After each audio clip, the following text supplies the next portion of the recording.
nobody's listening, that you're not treated with any seriousness when you raise an issue, you're going to get frustrated, and that frustration is going to lead to something else. Repeatedly in the last 20 years, I've seen coverage of environmental issues and animal abuse issues only because somebody broke the law and exposed them. A lot of the high-profile campaigns, certainly from the 80s onwards, were born as a result of the animal rights direct action movement, whereby the ALF, for example, broke into laboratories and brought out footage and documents and brought it to the public attention. The media owes it to American citizens to show them what is really going on in the laboratories. If there's nothing wrong with it, why is it so hard to get the images on camera? Why is it so impossible to show these images in mainstream television?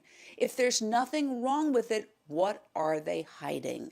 When you drive by UCLA or Cedars-Sinai, those pretty walls there and the lawns, behind that, the horrors do take place. It's very interesting when you arrive at any facility or a particular location where animals are being exploited for any reason, whether it's in entertainment or for the production of Premarin or for food or testing. People are immediately suspicious when a new person arrives, and they generally do question. I was certainly asked when I worked in a laboratory if I was an animal rights activist, and it actually came out more like a statement. We know you're an animal rights activist. And I think that's just commonplace. People know that they have to be careful in letting their little dirty secret out because people are watching.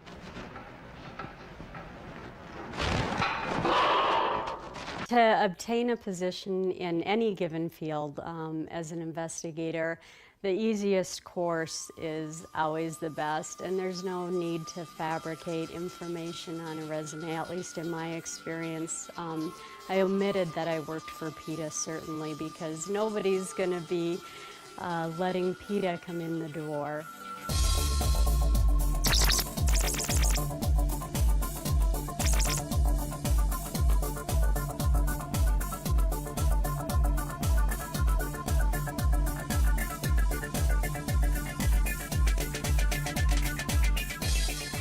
I believe my title was an associate technician when I was hired, and I had access to all the animals in the lab for the most part, and did a lot of cage cleaning, and it really didn't take very long before I was helping to hold the animals for dosing and restrain them for some of the more painful, terrible procedures. You want to grab the front end and I'll grab the back end? That's what we did yesterday.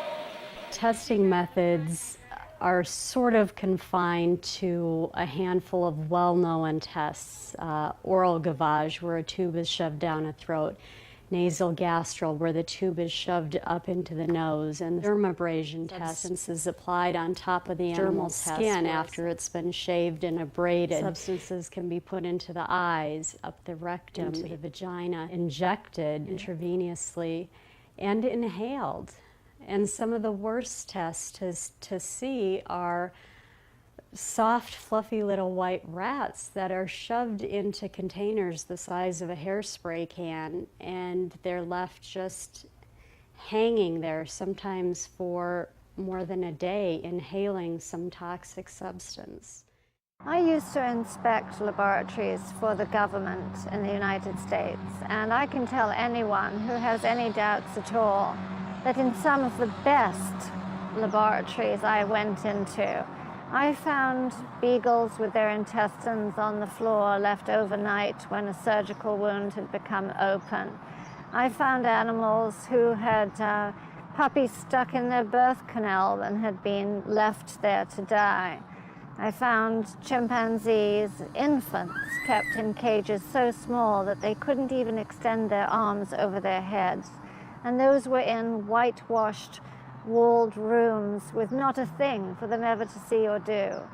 So I also know, because I have spoken to so many scientists, so many researchers, so many physicians, that animal research is just a big business. And that unless you tap someone on the shoulder and say, look, lad, you've been doing this for 14 years, you haven't discovered anything, time to look at something more modern and up to date than force-feeding an animal, they'll carry right on doing it. Some of the substances that we were dosing animals with had name brands written on them already. We all knew a bunch of people who were already taking these products and drugs and had been for a number of years. So what's up with the animal testing going on now when we have people that are already taking these drugs? While there were so many animals that I wish that I could have gotten out, that I really got close to during my 8 months there, if I could have saved anybody, boy, I wish I could have saved James.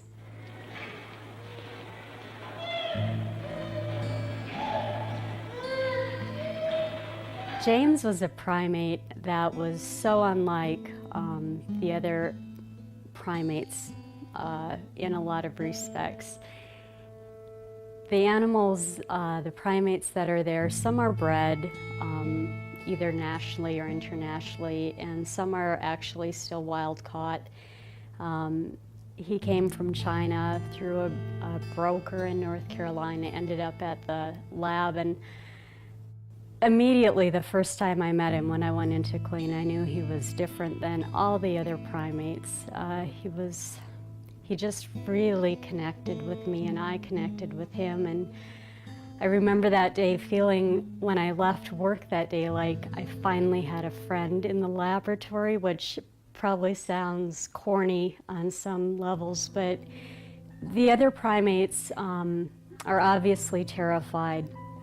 And James was too, but the other primates would run to the back of the cage and shriek and try to get away from people. And as soon as I just gave James a few seconds of my attention outside of his cage, he just reached out for me right away. It was as if he was really accustomed to people. Over the course of the next several weeks, I really spent a lot of time, as much as I could, with the busy workday with him, and he would eat orange pieces out of my hands, and on more than one occasion when I was kneeling in front of him, he would reach out and start grooming my eyebrows and sort of tugging at the bonnet over my hair, because he wanted to, perform what his species perform, which is the natural grooming of family members.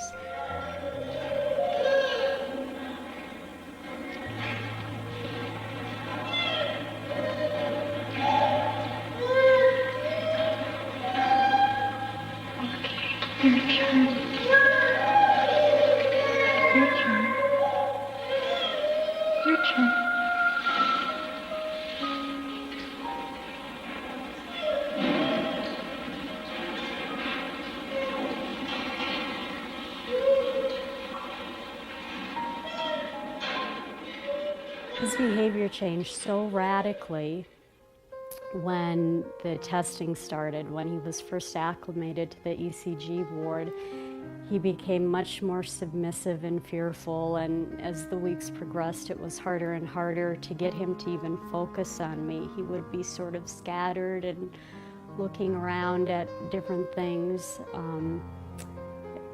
Because certainly I was a person that compromised his trust after that point. I looked like every other technician who came in and did terrible things to him. But when I see him, it is striking to me how profound this relationship was with this little guy. And while there were so many animals that I wish I could have gotten out,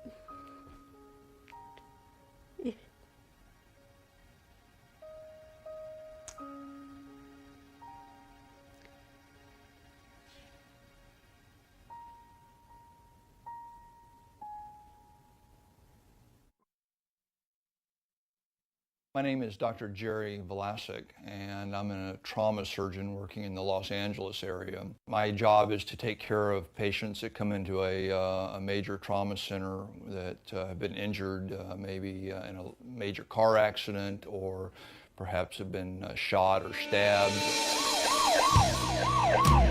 As a physician practicing on the front lines in the trauma centers of Los Angeles, I can tell you that I see a lot of suffering every day.